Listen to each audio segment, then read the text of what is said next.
Welcome to the 111 Approach podcast, your go-to space for deep thoughts, real talk, and exploration of everything from spirituality to self-development and the mysteries of life with some light-hearted humour along the way. I'm your host, Lakshmi, aka the 1 Minute Healer, and each episode will dive into different topics, sometimes personal, sometimes thought-provoking, but always authentic. So whether you're here for some new perspectives, inspiration, or just a fresh take on the world with a bit of randomness thrown into the mix, you're definitely in the right place. So what are you waiting for? Let's get into it. Hello, and welcome to yet another episode of the 111 Approach podcast with me, your host, Lakshmi, aka the 1 Minute Healer. Today, I've got another guest on who I actually met. When did we meet? Was it earlier this year? Yeah. January. Yeah. Okay, yes, It was January. It was just before I was releasing this podcast. We met when I was actually observing a Reiki, was it level 1? Level 2.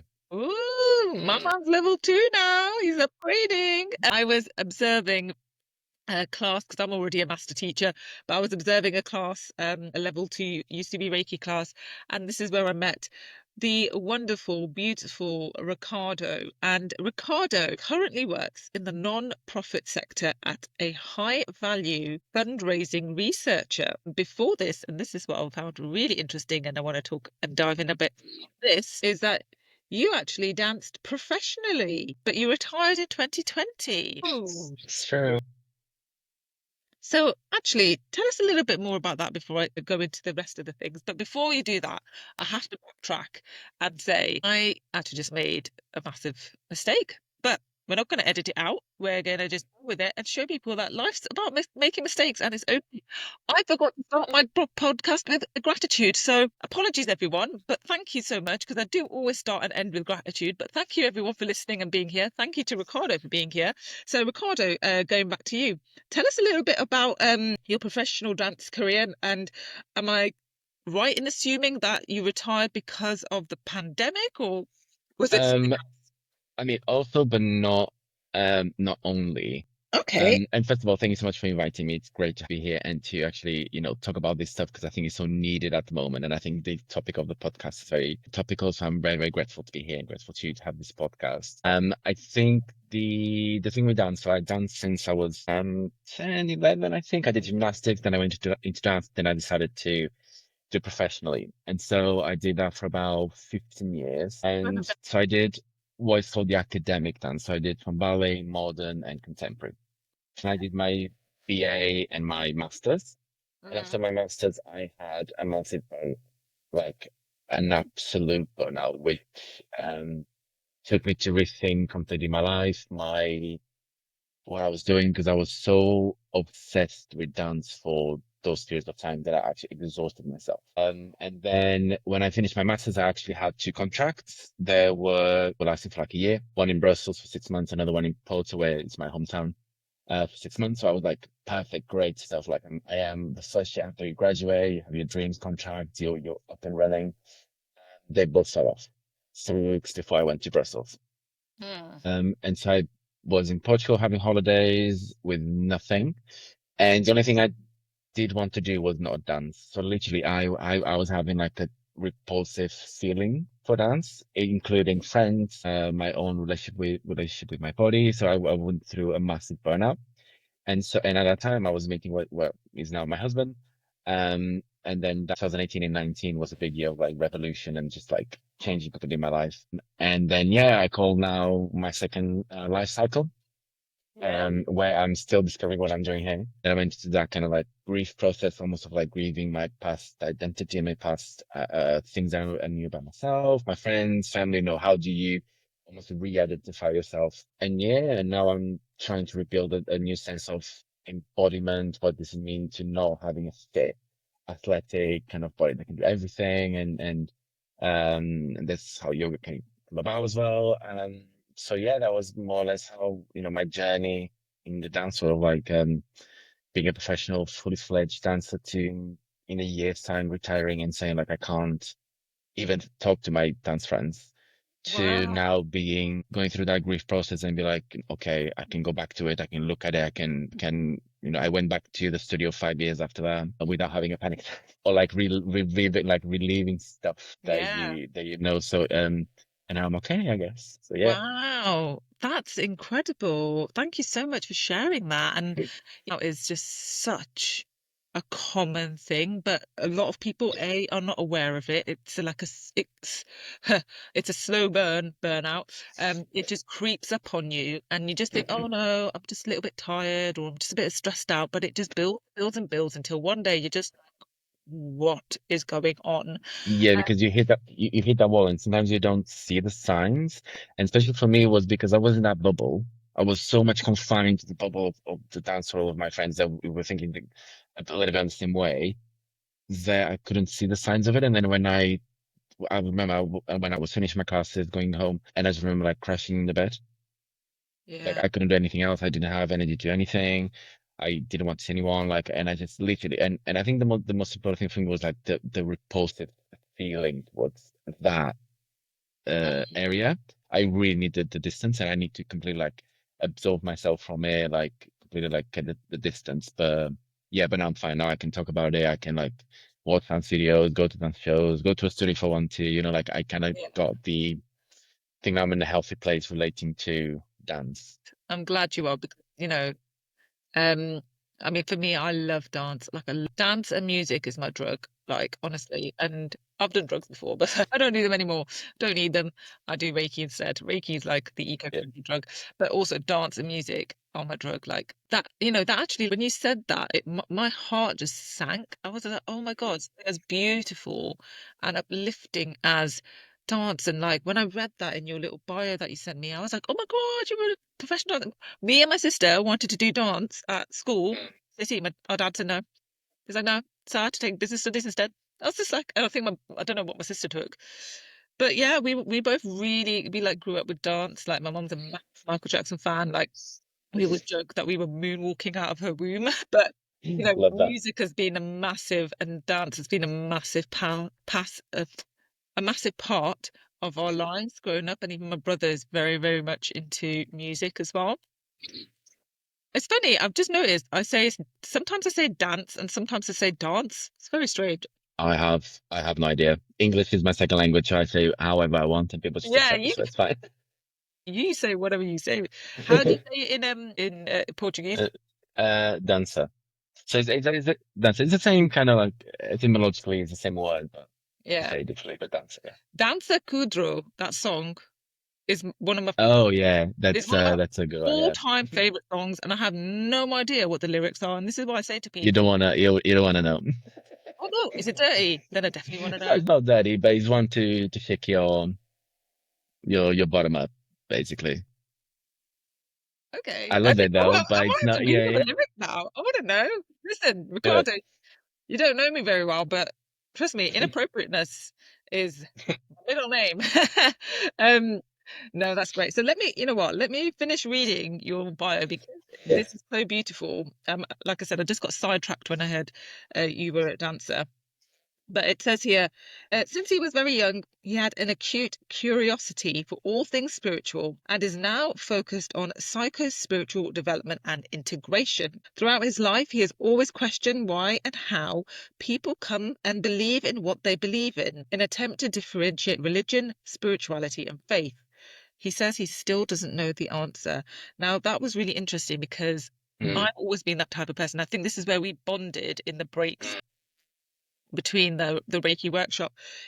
I grew up in I'd say religious slash spiritual household because my family were of a certain religion, but we followed a slightly different sect. So I was always teased by even people in my own religion, in inverted commas, because we followed a different spiritual master. So we technically weren't even proper Sikhs. So, our cousins who were very orthodox, they didn't like us because they were like, oh, well, you've gone off on a different path. And I'm just then sitting there thinking, like, no one knows the truth anyway. It was funny because I sent a voice note to one of my clients who's on a coaching package with me. So I check in with them quite often. And she asked me a question and I said to her, I says, listen, no, I always say this. No, none of us know the truth. None of us know what happens really when we die. No one's really come back to tell us, really. I mean, I know we've got mediums and psychics and stuff, but that's if you choose to believe that. Like, no one can prove anything. Like, we just don't know. So, with religion and spirituality and faith, is like, what is it? Like, it's a way of feeling comfort and belonging and guidance, I guess. And Mm. again, we always want to check in with others. Okay, well, this is what I believe. What do you believe? And seeing if we could like come to an agreement, just because then we can feel safe that, yeah, actually, this is how I feel. Does anybody else feel the same way? Oh, yes, okay, cool. Then it must be right. Why do we do that? Why can't we just be comfortable with like, hey, this is what I believe, and I don't give a two shits if you don't believe it. Yeah, and I think that comes about, the shareability of experience comes a lot in the religious context because religion is that kind of like shared values, that brings a group together. We all go, let's say we're both Muslim, we go to the mosque to pray, like we have this kind of like ways of being in the world that are Yeah, together in the group. But I think for me and within my research that I've done, spirituality is about your subjective experience. yeah, Like how do you connect yourself with a sense of divine transcendence, meaning, purpose, those big words that we all throw away, but sometimes very hard to define. And I think spirituality comes in that way to first understand like what is my experience of spirituality, yes. right? How do I connect? Even though I might be a Christian and I follow the Bible and I read the Bible, then but what does it mean for me as a Christian reading the Bible, as in myself now in this point in time, right? And I think Exactly. Yeah, because this client of mine is Muslim, and this is one thing she struggles with doing the work that we do with her. And she has these experiences, and she's amazing. Like, she sees stuff when she meditates and she prays, but she sees all these other things that are not traditionally in line with her beliefs right. from her religion. So then she's Mm, questioning herself, well, am I wrong? Like, what's going on? And then some of the very traditional lines of thought are like, oh, you're getting yeah. swayed by bad negative forces and things like that. But she goes, but it makes me feel so comforted. And she goes, I've got this inner knowing that this feels right to me. And this is where I do have a little bit of an issue. No, I shouldn't say issue, but I just don't feel comfortable with things like very controlling things like religion. Because again, I, Mm, I questioned a lot of my own upbringing. And when they were like, oh, you can't wear black or you can't cut your hair and you can't do this, I'm like, well, why? What is the meaning behind it? What is it? I've always wanted to question and understand. Give me a good enough reason, and then maybe I'll see. But if it doesn't feel right to me, I'm not going to do it because for me, it doesn't exactly. make sense. And I was like that from a very young age. And that's, I think, where I did kind of, well, people say rebel, but I say in the most beautiful way, I was a very curious, inquisitive person, and I still am. And I Mm, kind of, you have to question things because I'm not a sheep. I'm not going to blindly follow something just because. yeah. And it's very much, and I think it's very much a characteristic of people like quote unquote us, like Yeah, people that are spiritually minded or they yeah. have an interest of it, which comes from the questioning of our bringing, like why do I need to go to church on Sundays? Can I just pray in my bedroom? And actually, it was a friend of mine back in the day, and she's a Jehovah Witness, and she said that in the Bible it says, and I quote the Bible because it's the thing that I have most proximity with, because I was born in a Catholic family, and she said, um, words repeated are words thrown away. So my communication with God needs to be near, needs to be me from Him. Repeating a word or a sentence doesn't make me connect with God. Mm, It needs to be me communicating with Him. And in a moment I was like, oh, actually, that really makes sense because it's actually, that's faith, that's spirituality, that's your yeah, connection with whatever you believe that it might be or not dictated by, a religion, exactly. right? And I think it's important to know, and I love that. Thank you for sharing that. Like, it's important to note as well, like, we're not sitting here trying to say all of this stuff, religion and all these things, tradition and stuff is nonsense because for some people, it's how they connect to their divine, And how they it's a lifeline sometimes. yeah, and it gives them hope. It gives, like you said, it gives them a place of belonging. It gives them guidance. Beautiful. But for the people that it doesn't resonate with, I always used to feel, and sometimes still do, not so much now, but I always used to feel that when it's somebody's belief to say, oh, in my religion, we should do this, right? When it's somebody else, like someone like me who doesn't really believe in religion, but say, but well, I don't believe in that, so I don't want to do it. It was always frowned upon. So the person with the religious belief So like my grandma was like, well, we've got to go to the temple because this is what we're supposed to do. But I was like, well, I don't want to go to the temple because in my belief, it doesn't feel right for me. It was another religion.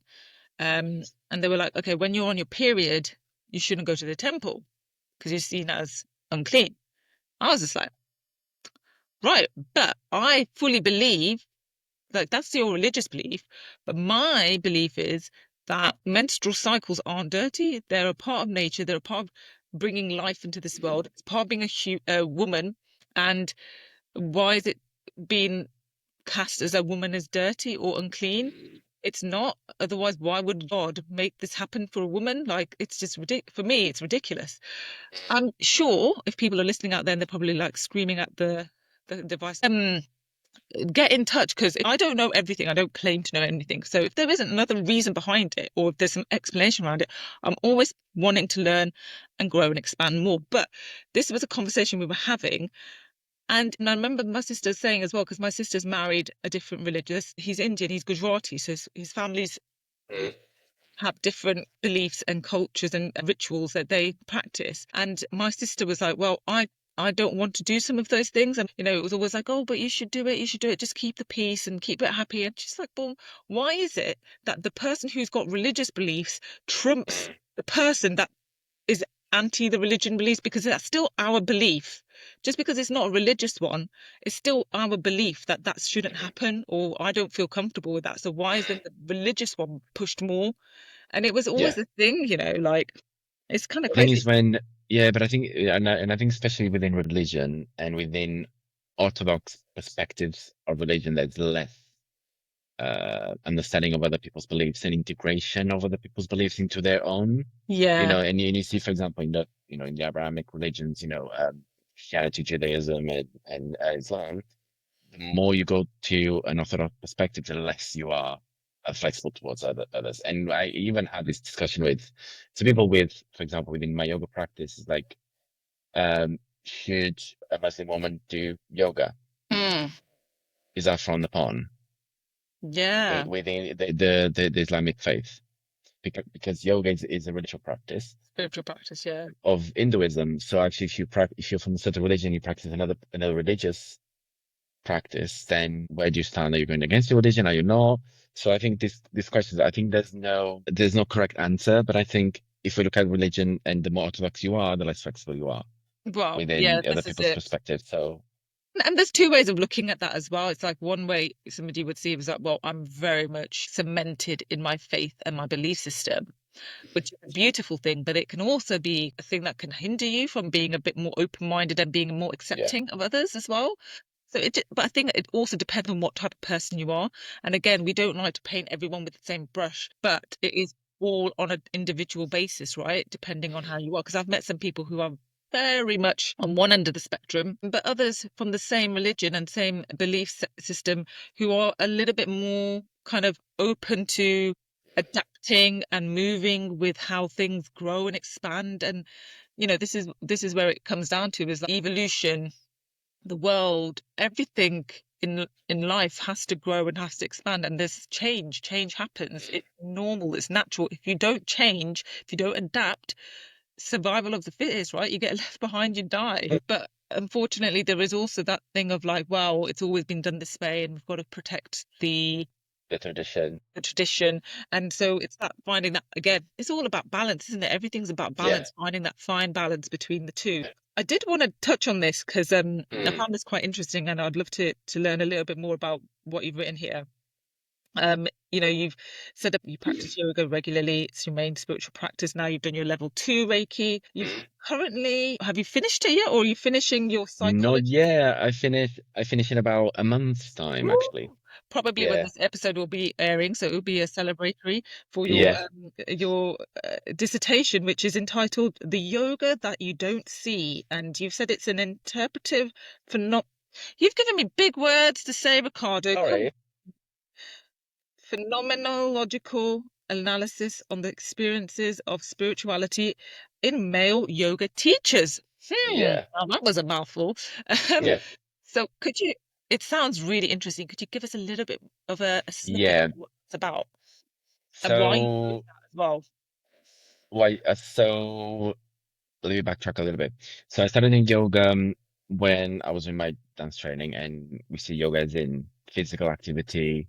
You like relax, you elongate, you get stronger, and that's the what we call the asana. It's the postural more than yoga. But yoga has more strings to it. And I came to discover last year within the I went to a class of Litsa Yatrus, who's my yoga teacher, so she showed me all the aspects of yoga, so the devotion, the spiritual practice, and all that stuff. And I started realizing when I was doing yoga as a spiritual practice rather than just a physical, and this goes back to my relationship with my body, the physical activity and all that, that actually I'm not alone in those spiritual experiences. Other people also have spiritual experiences within the yoga practice. Then when you come to the point of in the degree choosing what you're going to do, I need to do something that I really feel passionate about. I want to be proud of what I'm doing in the final product, which is, the dissertation.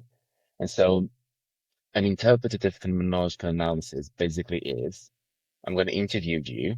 So I'm going to choose a sect of people that have the same experience, a very specific experience. This in this case, male yoga teachers, they have a spiritual experience, so and goes very in depth analyzing their experience. So I'm gonna, I do an interview schedule with some questions, and I'm gonna go very in depth to what it is like to have a spiritual experience. So it is about what does it mean for them to have that experience, right? So it's not about categorizing them. It's about this or that, but it's about the experience of it. So, for example, if I ask you, like me, what is your experience of when you connected with Reiki? Right? And you start going, so Reiki for me is being this, it's been connected to this, and I go, but when you feel that you're in the Reiki session, what you feel? Well, I feel this for this. Can you tell me more about it? So it's about getting the experience out of you. It's about your meaning making of that experience and how that then I interpreted it. That's why it's phenomenological, is the experience of the person, and then my interpretation of it. And so that I think gives me real grounds to really research the experience, basically. And so Milligan research says that all kind of yoga that you practice leads to spiritual development. So the more time you spend practicing yoga and the more years you spend practicing yoga, the more spiritual development you have. And then within the literature, the yoga demographics, there's in 10 yoga teachers, 9 are female, 1 is male. So there's a 9-to-1 ratio of female versus male yoga practitioners and teachers. So in the research, it's very, very much not talked about. And obviously, Yeah. I'm male, so there's a little bit of like a mirroring there, although I'm not a teacher, but and so that's why I chose male yoga teachers. So there's a research base, but yeah, it's I'm finalizing it now, so I'm now in the writing up phase, which is a long time. Amazing. Wow. And you know what? This is a really, I think I'm going to do another episode on yoga for most people. Again, it's been, I hate to say it, it's been like whitewashed. It's been taken and anglicized so much. That's the word. Yeah, That's the it word. is. But yeah, we're going to use it because I'm not ashamed to use it. But it's basically people now think yoga, downward dog, warrior two. It's so much more than poses. The poses are a fraction of what yoga is Yeah. actually about, and they don't realize this. Yeah. And I'm so glad you brought this up. Mm. So thank you for raising that because, like, yeah, like it is a spiritual practice.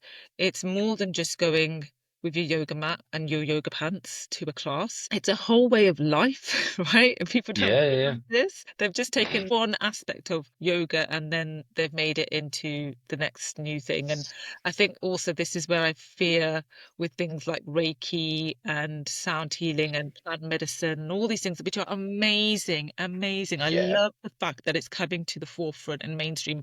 But what I don't love is that it's getting watered down. People are saying, oh, you can do this online. And I mean, I don't know. Maybe we can now because the energies are mm. changing and everything is always changing. Yeah. So I never think, no, that can't be done because we don't know because things are always updating and the energies, we're in 5D energy now, so things are shifting like nobody's business. Shifting so quickly. It's like So it's quickly, every honestly. day, every week. I'm like, I wake up and I'm like, oh, it just feels like, I don't know if you feel that as well, but I think talking to other people that are like um aware of the energy, Yeah. it's like you just feel that it's like blocks shifting within. I don't know, it's Oh my God. so weird. It's like, yeah, Yeah, it's crazy. It's like one day you wake up and you're like, oh my gosh, everything's so good. I feel light, and then the next day you will have done nothing, and the next day I feel like, oh my God, what is going on? I feel like I've been hit by an energy truck, yeah, and I'm just like, what's going on? And then I talk to other people, and they're feeling the same, like light workers and yeah, stuff. yeah,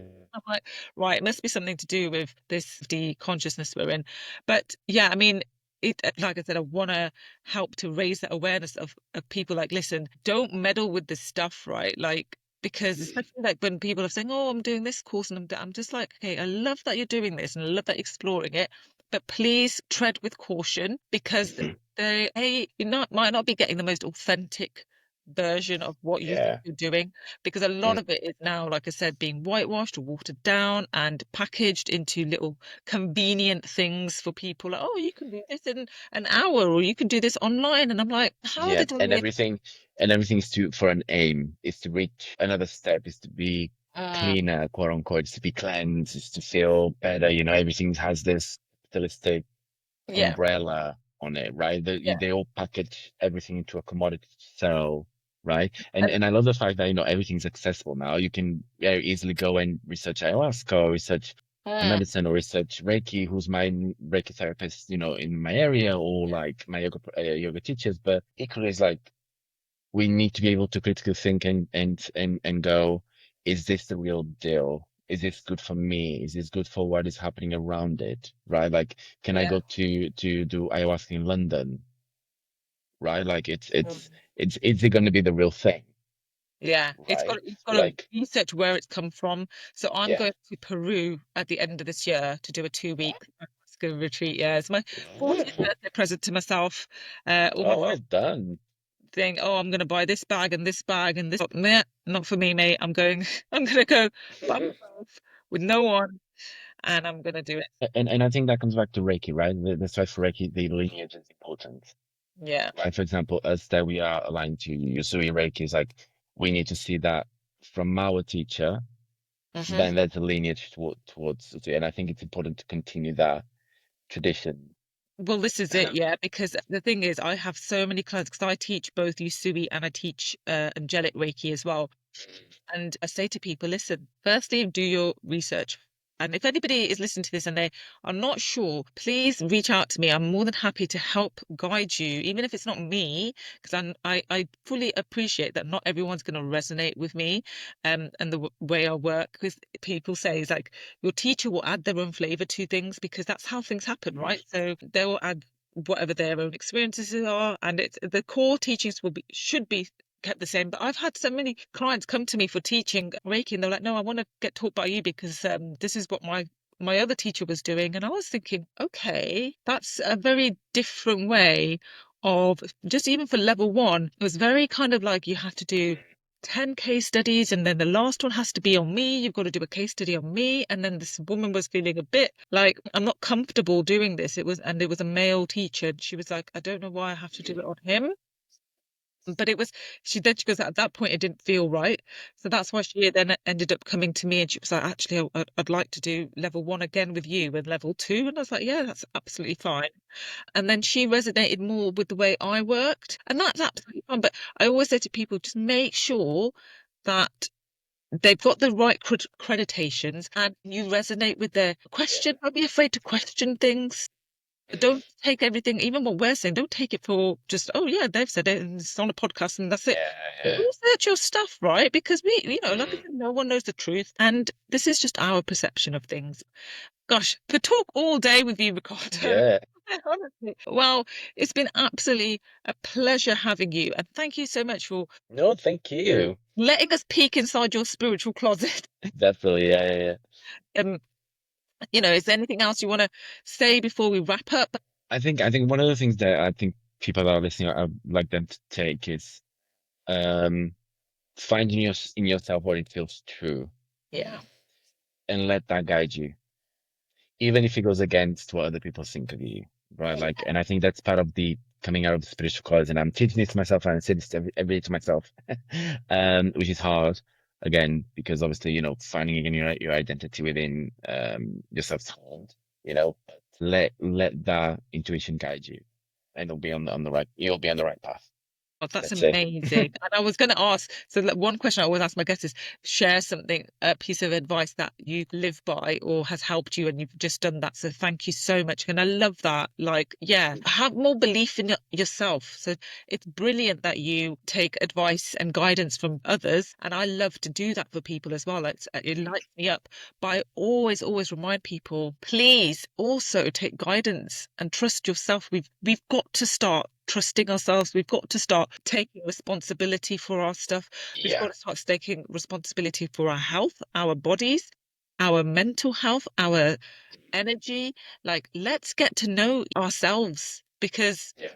that, that's so important, and trusting yourself. Because I went through a long period of I just didn't trust myself. I just didn't trust myself, and it came from a few different experiences in life, but and in past relationships as well. And it was then when I stood back and I thought, why am I letting this person making me question? I've always been a very strong-minded person. I used to be like the type of person like, yep, this is what I want to do. Let's go for it. And then one of my exes was, I don't think he meant to do it, but over the years, it was just very much like, oh, you should really think more before you go and do things. You act without thinking, or you just make decisions and you just do it yourself. And I was just like, well, yeah, what, like if I feel good about this thing, then why would I need to step in? I guess again, stepping back, it does take that. If you're in a relationship, you do need to have that little give and take. But Yeah, but I don't think, yeah, it's not necessarily a compromise, but I think it needs to be communication. yeah. And from the start saying like, and I think when you're, and speaking from my own relationship, when you align with the other person, Mm. then your desires become the desires of the relationship. Yeah, and that's it. We were not aligned, and that's why it didn't work. But I did find that I felt I was then questioning myself a lot, whereas before that relationship, I wouldn't. And it took me a time to then rebuild up that trust within myself. Yeah. But I love that. Okay, amazing. Thank you so much for being on here. So we're going to wrap it up now. Again, it's been a little bit of a longer episode, but I think everything has been really, really useful and valid. So thank you so much for sharing that. So we're going to do a 1 minute meditation. And as always, I'm going to ask you, as long as it's safe to do so, please close your eyes and take a nice deep breath in through our nose. Hold for a few seconds and then breathing out through the mouth. And for today's 1 minute meditation, talking about spirituality, talking about trusting yourself, I want us to now take this minute and connect with your mind, connect with your soul,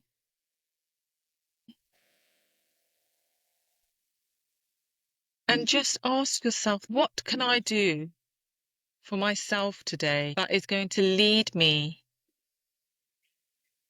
to a place of trust, connection, and finding peace within myself. Now just listen. You may or may not get an answer straight away. You might get a feeling, or if people are visual, you might see a color. You might just get this inner knowing. You might not get anything at all, but I urge you to do this 1 minute meditation. Ask yourself this question every day and just see, because one day you might actually be surprised with what answer comes from within. And I want you to just say thank you to yourself, and thank you to your higher self. Taking now a nice deep breath in through our nose, holding, and then breathing out as you open your eyes. And thank you so much, Ricardo. Was that your cat I could hear as well? Yeah, yeah. Sorry, my cat is meowing. Oh, it's fine. You know what? With animals, whenever we do like energy work, when I had my cat lives with Max now. If he was in the house, and I was doing some treatments or a meditation, he would always either sit outside the room if I was with a client, or if I was Yeah, with my cats come in love Reiki. They because they love can it. feel the energy. Honestly, amazing. Yeah. No, but thank you, like me, for everything. It was great being here and talking to you and to everyone that's listening. Well, thank you so much. Okay, and as always, I'm going to leave some links and information in the show notes below. If you did like this episode, please do take It takes 30 seconds, people. I've timed it. Trust me. All you have to do is like and rate and review this episode and this podcast. You can even do one better, pay it forward, share it with a friend, share it with someone who you think would be interested. You know, it's free. It doesn't take long, and it doesn't take money. And it helps get the message across as well. And it helps just raise some awareness. And maybe if you're interested and like to come on the show and you've got an interesting story to tell or experience to share, reach out. I'm always looking for guests to come on and share this space with me. I will see you on the next episode. Sending you all love, light, and blessings.